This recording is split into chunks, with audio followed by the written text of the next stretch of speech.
Hey everybody, this is Lucas Hill from Addicting Sand Entertainment. Hello, this is James Oliver Clark from Addicting Sand Entertainment as well. And today we're doing the after of Zootopia. Oh wow, it was actually not a bad movie. Well, to him, he didn't have any information when we were going in here. I basically, whatever I told him in the before video is all he ever heard. I actually did not think the movie would be that good. I was having doubts about it, of course, a Pixar movie, you know, but it actually shit on me in a good way. Yeah, it was better than I wanted to, and I wanted this movie to be really good. It's been hyped up for over a year. We've been doing it. I've been keeping my eye on it. That is true. I loved it. I'm gonna go see it again. It was good. There was very good references. It was beautifully mastered. It was not bad at all. Definitely a C. To me. Fuck you. It's an A-. Oh, thank you. There we go. Okay, so going in our normal format, we're gonna start off with characters, and I think the first one to start off obviously is our main character, Judy Hopps. She was amazing. Played by Jennifer Goodwin. She was good. Interesting, very interesting character. Very heroic. Very heroic. She was very wanted. Classy. Charismatic. Sexy.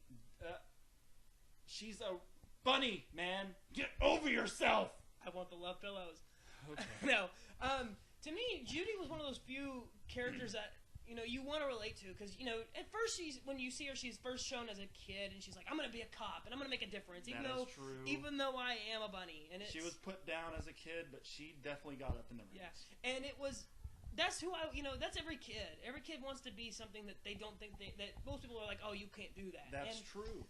And to me, that solidified it when she got it, when she worked her butt off. She didn't give up on her dreams, even though her parents told her to give up on her dreams. Yeah, seriously, they were like, just give up. Just settle down. Don't. Just settle down. Just settle. Please, just settle. You're a trier.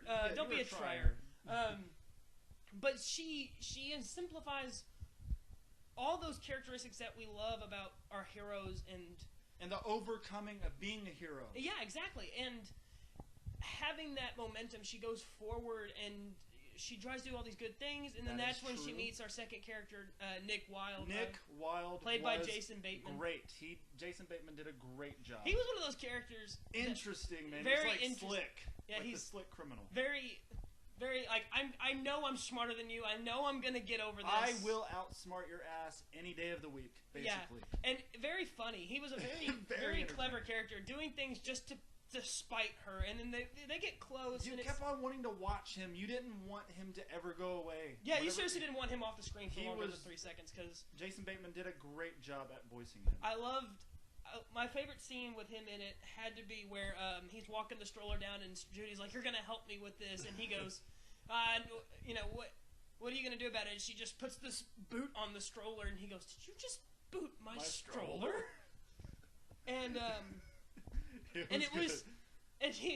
she goes, "You're under arrest," and he goes, "What for? Hurting your feelings?" And he goes, "No." She goes, "No, felony tax evasion." It was definitely slick, but it was really smart on Judy's part. Yeah. Going to another character, I want to go talk about the chief of the police, played by Idris Elba. Kind of sounded like Chris Hemsworth, but definitely not. The same movies. They did movies together. Hey, there you go. My biggest problem with him, and I did have a problem with him, was that he was the stereotypical angry chief police. He was Get in here! Get in my office! Look what you're doing! Definitely the tough son of a bitch who would fucking lay the hammer down on your ass. Yeah, but they throw in this scene where he's just like a normal guy. He's got this app on his phone that makes him look like he's dancing with a pop star. It's definitely kind of funny. The mayor, Lionheart, played by J.K. Simmons. Yeah, they called him that once in the movie. God, what a jackass! Yes, yeah, he was definitely what a jackass. You thought so much good of this mayor, and then you just see, man, what a scumbag. Yeah, what a jackass. He treats everybody like crap, and that leads us into the assistant mayor, Bellwether, who's played by Jenny Slate, and. At first, she's so sweet. She's so sweet. You feel bad for her. She's that nerdy mayor. You're just like, oh my god, how cute. Oh my god. And we're not gonna spoil anything, but no, she's pretty big at the end. Yes, she is. And afterwards, you're just like, I loved you. I wanted you to succeed. I wanted you to do good. Definitely. Why did you do this? Anyway, we're scaling off. There was a character I want to talk about who was only in there for a few scenes. I don't know the actor's name who played him, but it was the desk guy. His name is Clawhauser. I loved him. He was hilarious. He was funny. He also had the same app that the Chief had. Yeah, he has Dancing with the Singer. He seemed like the sassy gay cop, which was really funny. Nothing wrong with gay people. No, not at all. But that's love and peace, everybody. That's where he came from, and seeing him kind of just pop up at the screen and all these jokes, like they find a donut in his neck. He made you smile. That was definitely a good thing. You definitely smiled watching this movie. And talk about small roles, Shakira being in this movie. Oh god! You could have taken every single scene that Shakira was in, and it would still be a great movie. It would still have been a fine movie. Yeah. I do have to say, guys, I was right about Shakira having her big singing moment. Yeah, she had a song at the very end. We kind of walked out at the. Oh, and the references, guys. I have found the Breaking Bad references, and they definitely. We'll talk about those in the story. He's trailing off again. It happens. Wondering. Let's see. I'm trying to think. I think that covers all of our characters, at least the ones that mattered. The parents in the movie, sweet. They were sweet and kind, but God, were they just not supportive? It's like not supportive. They're definitely that old, country family, but they're just they tied their roots in. They don't want their daughter to get in complete danger. They want her to be safe. Yeah, and I guess that's okay, but at the same time. You gotta support your kids. You gotta support your kid. You gotta let them take risks. Yes, exactly. Let's go into the story. The biggest and the coolest thing to me about this story was its gigantic scale. Creative as hell. Oh my god. As he said, every different character in this movie was not exactly the same. You could have a story told about each one of these unique characters, and to me, one of the things that made it cool was that there was never any misappropriational sizes. That's true. In some in some you see like an elephant and a cat are kind of the same size or even close to it, and that's just you don't get that scale in a lot of movies. And in this one, they had different size buildings, different size food, different transportation, different cities even. That little city was so awesome. Yeah, there was a little city. It was run by mice, and it was pretty creative. Oh my god! The colors in this movie really popped out at you. The CGI was amazing. It was beautifully done, beautifully rendered. The movement and how the characters moved. And nothing felt like something that they couldn't do or something that they couldn't overcome. That's true.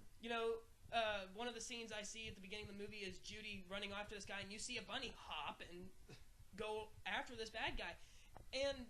To me, that didn't feel like that was impossible for them to do. Definitely not. Anything that character could do. You knew that she would be able to do that. Mm-hmm. So one of the story traits goes is that predators are going insane, or going crazy, going savage. That's true. And I won't spoil what's going on. I just want to say that that's what the case is. That's what's really going on in the movie. Mm-hmm. No spoilers. No spoilers. But trying not to spoil anything.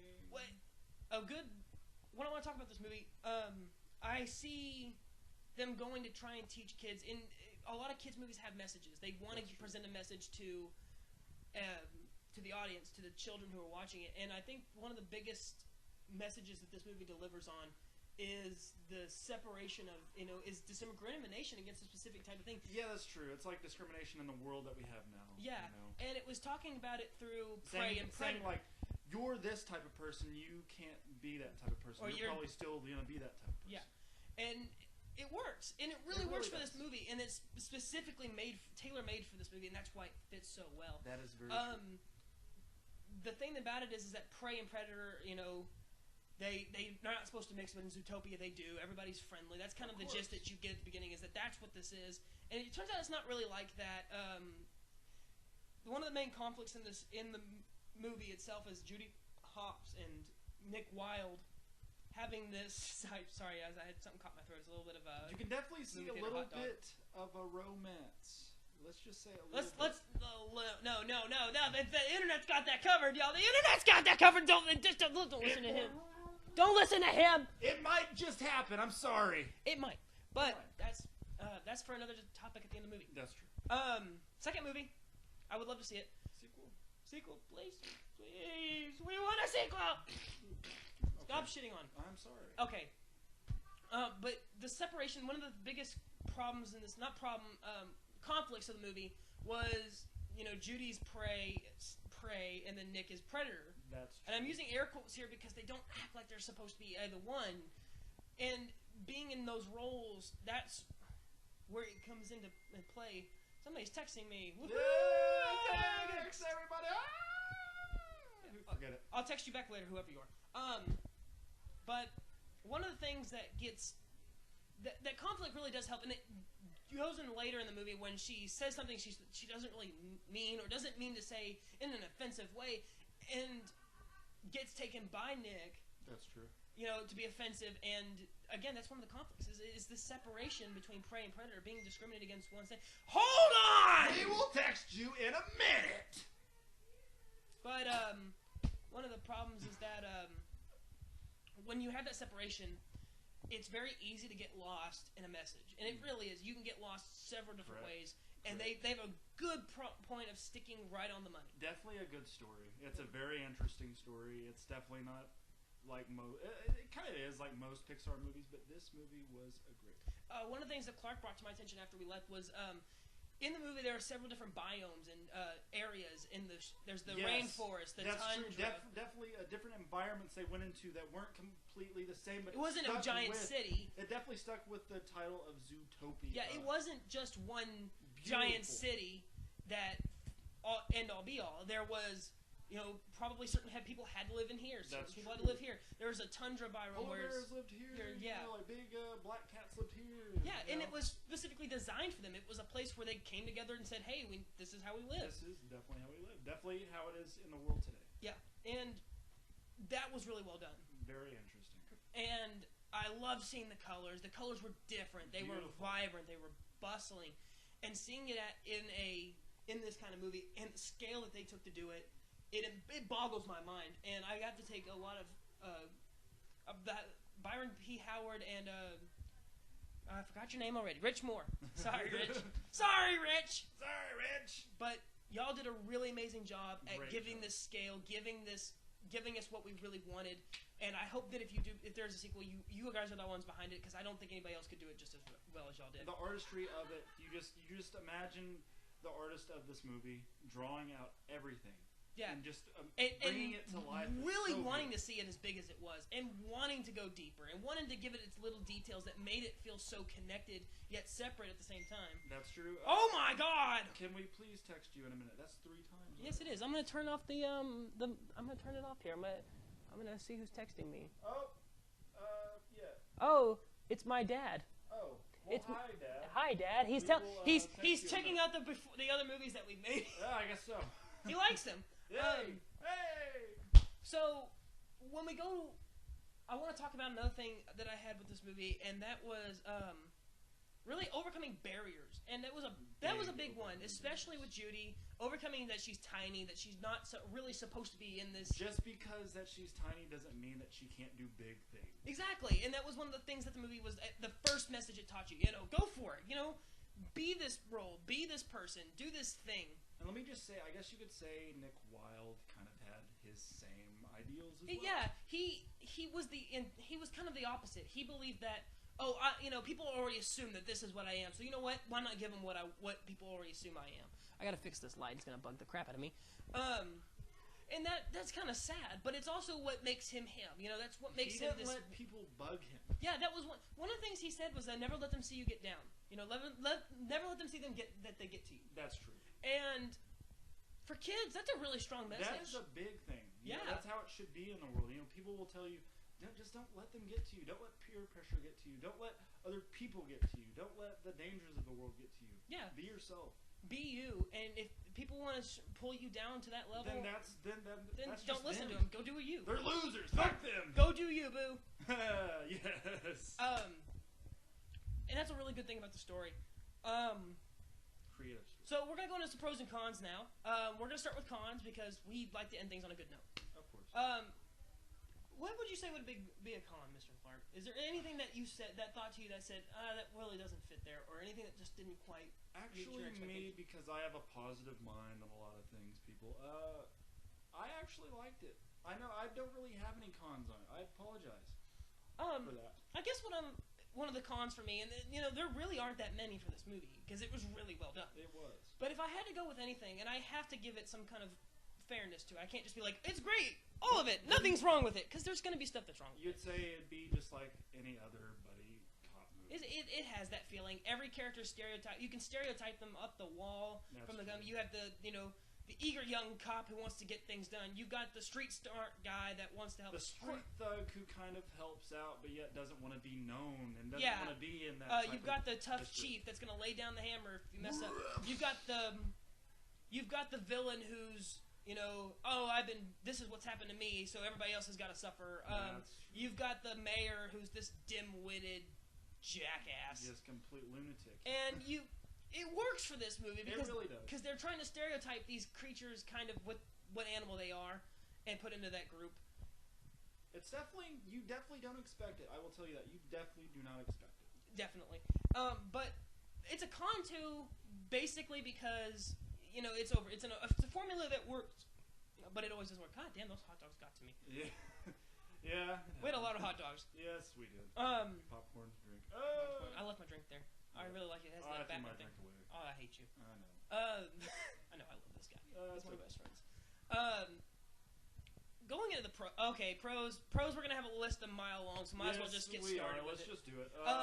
Like I said, the scale. Oh my gosh, the scale was huge. It was huge, and it was appropriate. Different shapes and different, just different sizes of everything. I like one of my favorite things about the scale, and to go about the scale was the mouse part of the city. Yes, that mouse part of the city was so interesting because it's a small city, but so much detail and so much, a lot of detail, and so tiny, and so much effort put into making it look like people live there. You'd be like, this is definitely where Stuart Little lives. Yeah. Me and Clark were talking in the movie about, kind of making a joke about like Sly Cooper being in that. Yes, it would be interesting. Come on! Was there. Come on, do it!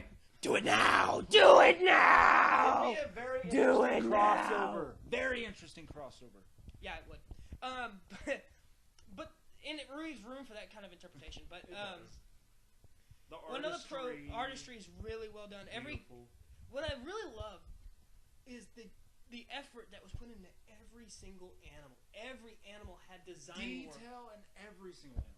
Oh, they weren't exactly the same. They weren't exactly. They looked like they took their time to make them look extremely different and make them extremely funny. And they even made fun of some of the characteristics. Yeah, and they made fun of a lot of different things with the animals about certain things that's in their nature. Like they go up to an elephant who's teaching yoga, and he goes, "Oh yeah, she's got a mind like a steel tank," and he starts kind of explaining the story to her, and she's like, "Nope, don't remember that. Nope, don't remember that." Man, I wish I had a mind like that to remember things like that. Yeah, he's giving all the information to Judy, but he's telling it as if, "Hey, don't you remember this?" to her, and she's like, "Nope, don't know what the hell you're talking about." Another pro to me was. I do say I loved the references. The references were definitely appropriate. There was so many good references. There was a Godfather reference. There was definitely a Franklin Delano Roosevelt quote was in there, and of course the Breaking Bad references. The Breaking Bad references were extremely in funny. Your face. It was funny, and you just knew that it was gonna. It was right here. It was right there. Yeah, it was completely right there. You will see it. Trust me. To the point let's just give it away. To the point where they named two of the characters, Walter and Jesse. And yeah, they didn't. Of they course, didn't hide distributing something, wearing lab coats, and it was blue. And it was blue, and it was in like Science Bitch. Science Bitch. Let's just say that. Yeah. That part didn't actually happen. No, I didn't happen. But I'm gonna have my arm around you. It's okay, man. I'll do the same. Awesome. One of the things that another pro to me was the way they came about this, trying to be smart about it with its message, with its being indiscriminatory, indiscrimination, but keeping it to a low key point to where they weren't keeping a tone to it to where this is still a kids movie. This is still a kids movie, yeah. You can't cross too many boundaries. Yeah. With that being said,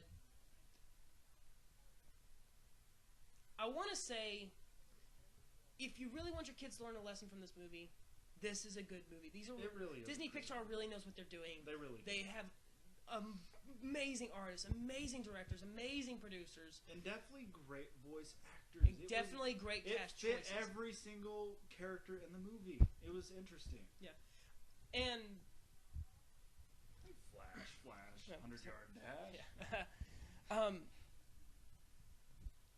When it's important to teach your kids lessons about, hey, don't treat people like this, or you can be whatever you want, or there's nothing that's impossible, go for your dreams. This movie grabs that and takes it and shows it in a way that any kid can get used to that idea. Can watch it and know that, wait a second, I can do whatever I want. Not whatever I want, but I can do what I want in life. Not show discrimination to people, as most people do in the world now. You know? And definitely I got it. This movie, being as good as it was, being as funny and as original as it was. It was definitely funny. I love how they took that message and ran with it. And it was not just one message. It was a bunch of different messages. You know, some movies, they have one message they want to teach. This one had about like 2 or 3 different ones. Mm-hmm. And I'm glad that they went with the choices that they did, with the characters that they did. Of course. And I can't stress that enough. It's a very good movie. It was a really good movie. Yes, and it was. It's definitely a watch. I will definitely have to say it is definitely a watch. So we'll start off with some ending summary. Ending summary. Okay. Go see this movie. Take your kids. Take the family. It is a fun, friendly ride. It will teach your kids something that every kid needs to know in life. Exactly. And it's just family fun. It's family fun. It's worth it. It's interesting. It's beautifully made. It is energetic. It gets you in the drama. It gets you energized. It takes you on a wild ride. Also, to those people who want to screw the rabbit, leave the rabbit alone. The rabbit just wants to live in a city and be a cop. Leave it alone. Don't touch her, you internet pervs. Yes. Fuck you, rabbit bastards. All right. With that being said, we're going to end this on a good note and not get sued. Yeah, we don't want to get sued. No.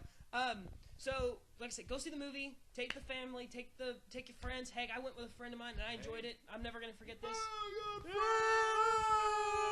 Okay, too crazy.